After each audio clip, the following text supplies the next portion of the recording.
Hey listeners, welcome back to Off Over 50 and Fired Up. Now what with Linda and Shelley. So we just finished up a series on networking and doing a refresh with one of our regular guests, Scotty, who gave us an update on what's new in networking, especially around the use of technology. Now to end the season, we're going to do a 3-part series on starting a new job, just after you've been severed. But before we get started, Chili, what's the wine of the episode today?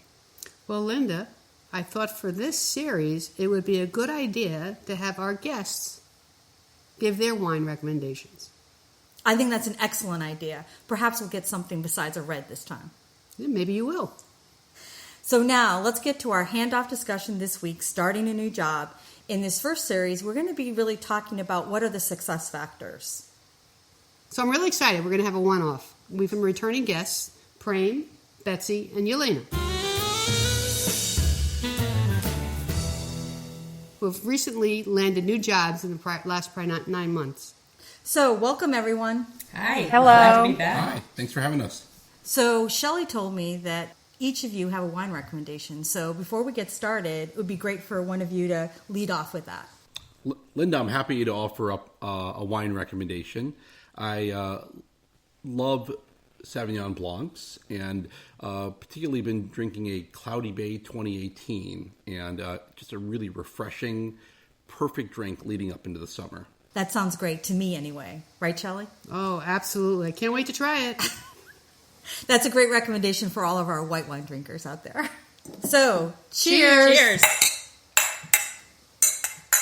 So thanks for that wine recommendation, Prem. That was great. It was really nice to hear something other than a red. So we're going to get into the discussion now. So one of the questions we really thought we would ask you guys, we were interested in, is what were some of the success factors that you used when landing your new job? Like, what do you think really led to landing it? Because I know a lot of you had opportunities on the way, but what do you think actually made that conversion over to an actual job?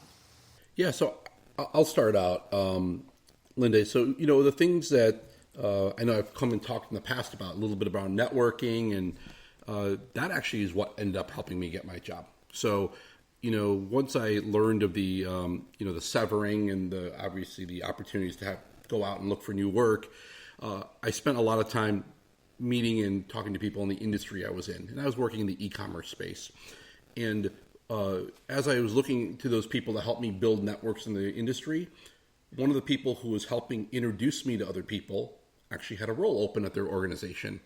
And it took us a course of several months of waiting for an opportunity to open up, waiting for it at the right level, and eventually over the course of 4 to 5 months of talking in various areas, it actually worked out that they had the opportunity at this organization, at a consulting organization, opened up, and I accepted it and haven't looked back. So networking with someone who had great connections in the industry actually worked out that I found something at that person's organization. But I think what I walked away with this is you were very patient and you were persistent.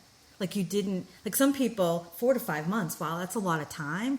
They would have maybe given up, maybe not gone back, so just how did you keep that momentum?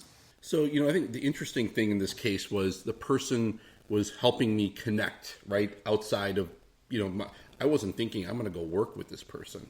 It was more of, oh, he's really well known in the industry, and he was incredibly helpful in me connecting up. And I didn't envision myself working there. So it was one of those where we started talking. He was like really excited to say, gosh, I have a role, but it's maybe not the right level.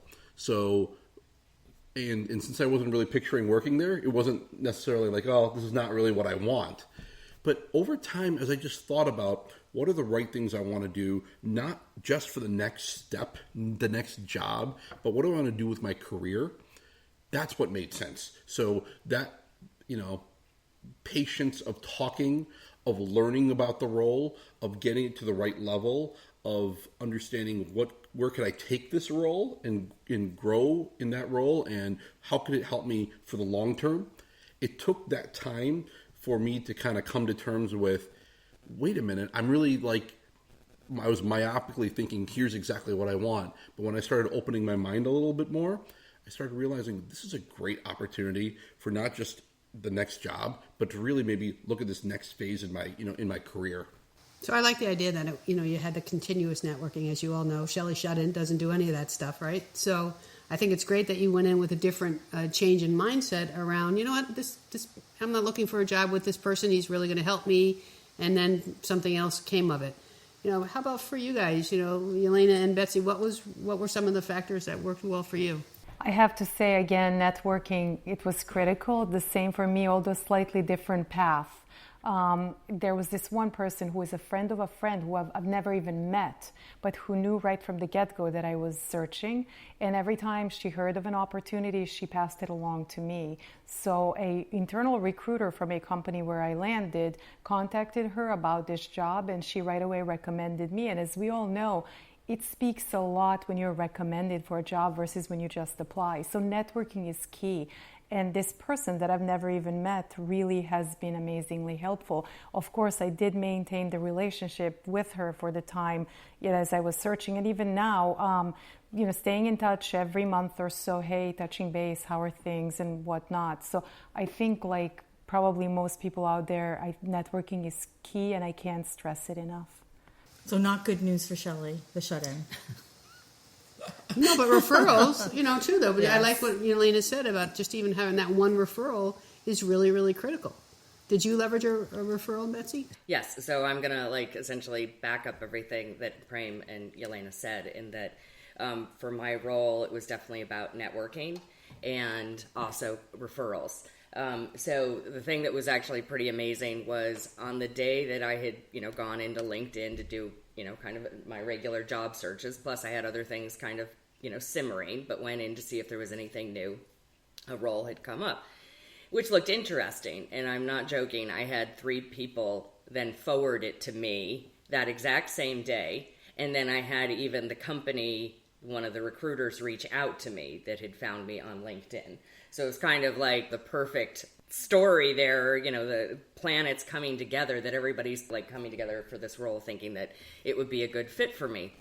What was interesting was it was a company that I knew of, good company, and I had known some people from previous share groups. When you go and kind of talk with like-minded career folks in these share groups that are non-competes. And so I reached out to them, the 2 people that I knew from the share group for Shopper Insights, and asked them, do you think that this role is good for me? And can you tell me a little bit more about your experience at the company?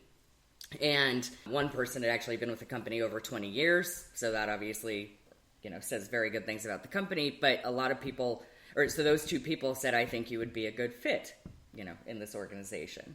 In the meantime, I then went on LinkedIn and started doing my searches, and both of those people offered to refer me, right? So that was, kind That's of great. first Yeah. thing. Mm-hmm.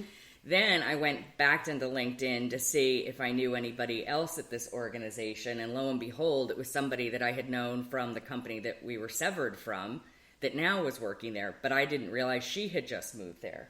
So I reached out to her, especially knowing that she had worked in the previous company and now was in this new company, to get her perspective. She also offered to make a referral.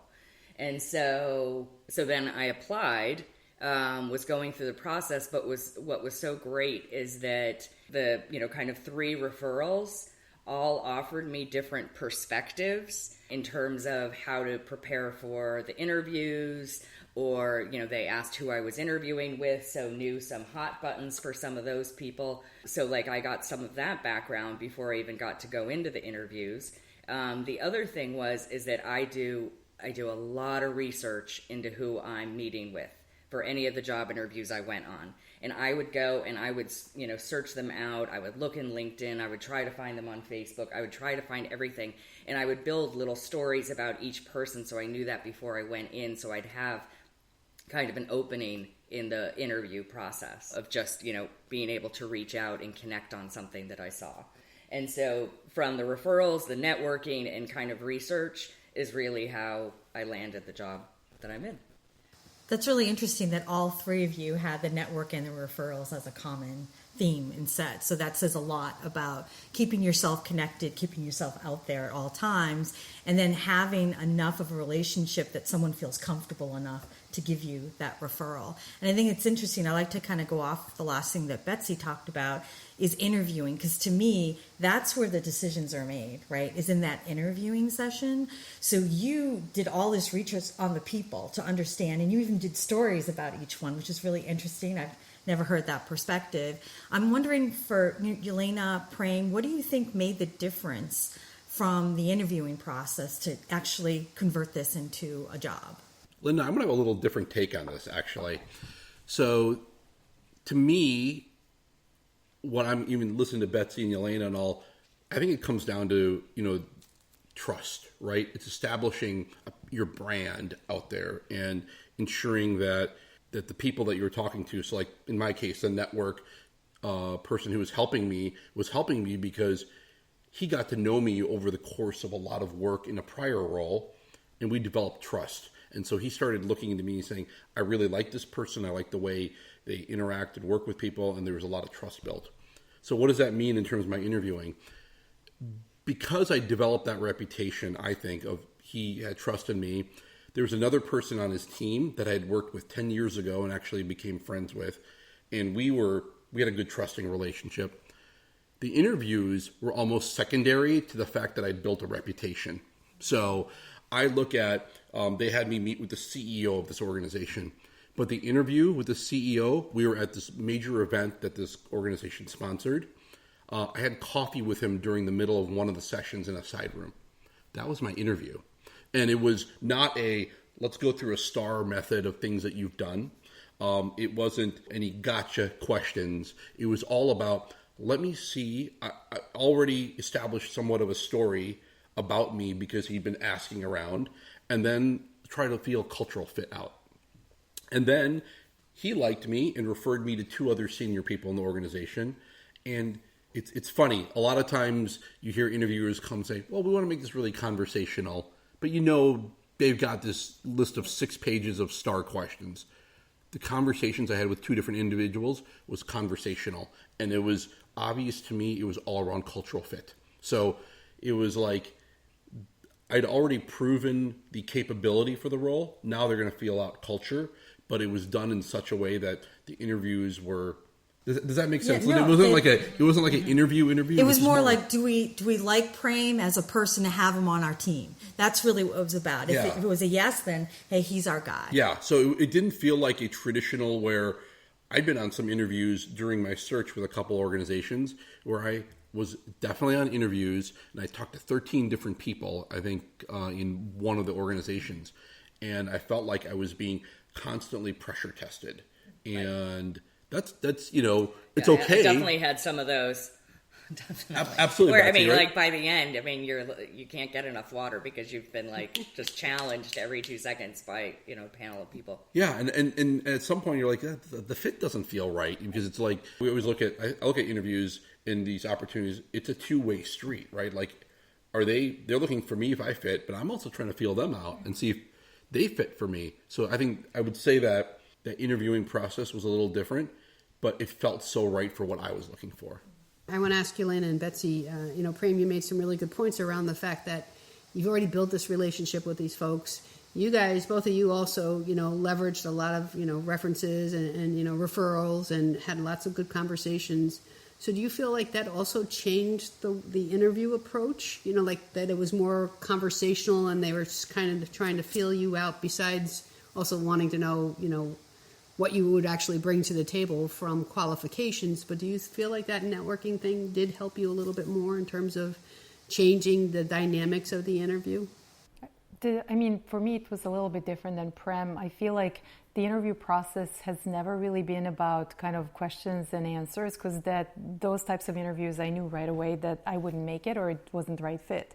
So definitely there was the conversation component and it had to be a dialogue, especially I think, the more senior you are. But my interviews were true interviews, but they were not really about my past. It seemed like nobody cared about my past. I was there. That was a baseline. They assumed I had, whatever I needed to bring to the job. But the interview really focused on the future. What would I bring to the organization? What would I bring to the party? How would I do things